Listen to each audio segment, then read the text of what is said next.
Today's breathing exercise can be done with nothing. You might find getting into a lunge, having your thigh press against your belly, that's going to be enough compression for this exercise. If you want a little bit more, you could take a pillow or a rolled up towel. Okay, we're going to be doing what's called a sucker punch. I'm going to use my favorite piece of equipment, which is just a basic Pilates ball that we can blow up and take with us and travel.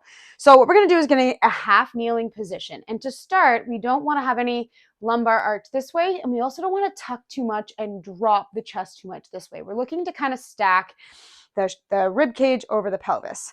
So I'm going to take something, and again, you don't need anything, don't need to have anything, into my right leg's forward, my right side. This is called a sucker punch. We're closing off the front side of the body here. Now, I could reach down, but see how I'm starting to just really round and flex the spine? That's not the end of the world, but if we have a yoga block or something to allow me to keep a little bit more of a neutral spinal position, which means I'm not flexing and crunching down, okay? Still blocking off the front side of my rib cage. I'm actually gonna take, and I want you to think about, this is my right leg, so my lead leg. I want that hip to go back.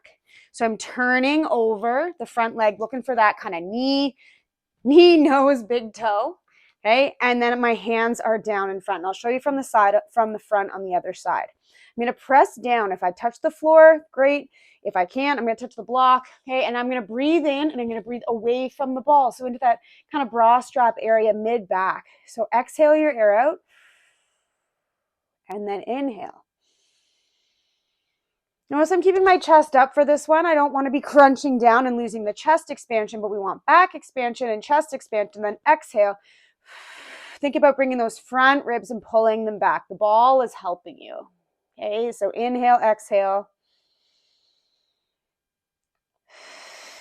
Thinking about pulling that hip back. Okay, pulling your body forward, untucking the sit bones. One more breath.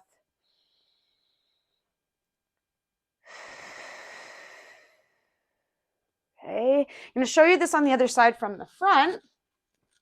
Okay, so I'm not going to want if I was wearing a belt, I don't want that belt to aim over to the side throughout this. I want the belt to aim towards the target.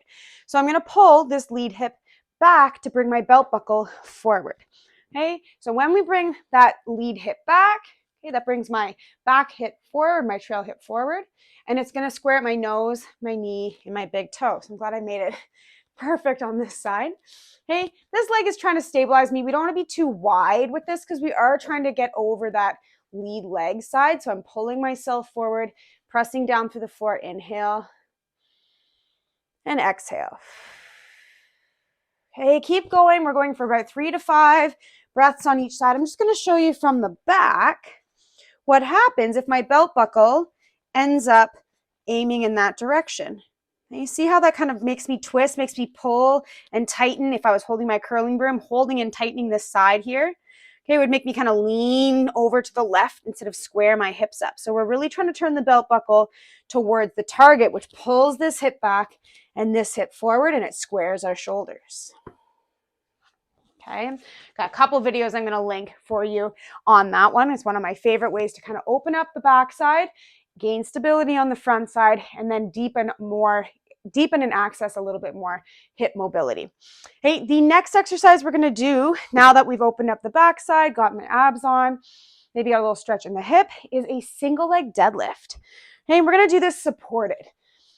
You can, of course, take this, and of course, you're going to lose me here standing up. You can take this into any type of single leg deadlift, any type of kickstand deadlift, any types of cable deadlift. What we're looking for is that same idea of ending up, okay, so my belt buckle turns towards the stance leg. So this hip goes down, this hip goes back, nose, knee, big toe, lines us up, okay? And will give us a little bit more stability. So let's do, if we're holding on to something on my right side, I'm going to be on my left. Okay, I'm going to send both hips back, but I want to think of lengthening the stance leg, keeping a little bend in the knee, releasing and opening up that back pocket. Okay, and I want to turn the pelvis over that lead leg. So nose, knee, big toe. And then without straightening the knee, keep it a little bit bent, bring that hip forward. Okay, so in and out. Okay, we're doing this for stability using the wall. Okay, once that becomes a comfort for you, we're going to end up, actually, you know what? We're going to switch it up on the next one. So now I'm going to do the same thing on this side. Okay, and you're going to see, I've got to start with a little bend in my knee. So my tibia, my shin bone is tilted forward. As my hip goes back, this left knee reaches back. And then I'm not going to straighten the knee at all. It's just going to bring my hip over my midfoot. So send that hip back, bring it in. So I'm turning my belt buckle, in this case, towards the camera. So I'm nose, knee, big toe, pressing down to come through. No add or subtract of bending in the knee. Okay. Just to add to this, if you want to add a little bit more coordination, we could switch up which leg we're working on. So this is my right side, this is my right leg, I'm going to tilt back, and then I'm actually going to reach down. So when I reach down, it allows this shoulder to drop down, this hip to drop down, nose, knee, big toe, okay, and then come back up. We can end up in a march. So hinge and march. And I'll show you from the side. Okay, I just want to make sure I don't hit the wall. Hinge and march. Hinge and march. Okay, looking for about 5 to 10 each side. Last exercise is going to be a single arm row, and we're going to use a wall for this one. Okay, so find a weight that's going to be a good start for today. Think of warm up. What we're going to do, if you were to grab the wall, walk your feet back and bend your knees, and then send your hips back as far as you can go while also keeping your ears above your armpits. Okay, so I'm using my arms to keep my ears above my armpits. I'm not losing my low back here. Okay, I'm going to bring my front ribs into my back ribs. So arms drag down, keep the ears above the armpits the whole time, opening up the hips, sending them back. You can be as close as you feel comfortable. What we're going to do is I'm going to bring my right foot forward and my left foot back just a little bit. And then I'm going to hinge mostly into this left one. Okay, so if I've got my right foot forward and my left foot back, I'm going to hinge back. So I'm going to come nose, knee, big toe. Don't straighten that knee, just send it back. So it's going to look like this. Okay, if I'm holding the wall. Now, right hand on the wall, left hip back, left hand gets a weight. So most of my weight's in this left foot. I could lift this right leg if I wanted to.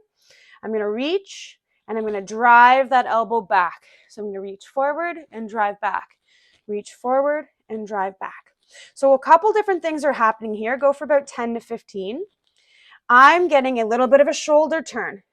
I'm getting a hip hinge on this left side. I'm using my lats on the right and I'm stabilizing through the core. And then of course I'm using my upper body for endurance.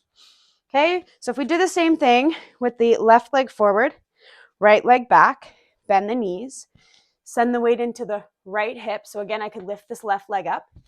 Left arm pulls to keep the ears above my armpits.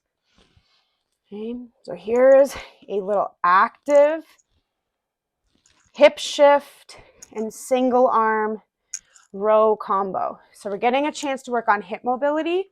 We're getting a chance to work on getting some strength through the ribs, getting the lats involved. Really hard if you don't have anything like, I've got bands here, but I don't have a lat pull down machine in my home gym.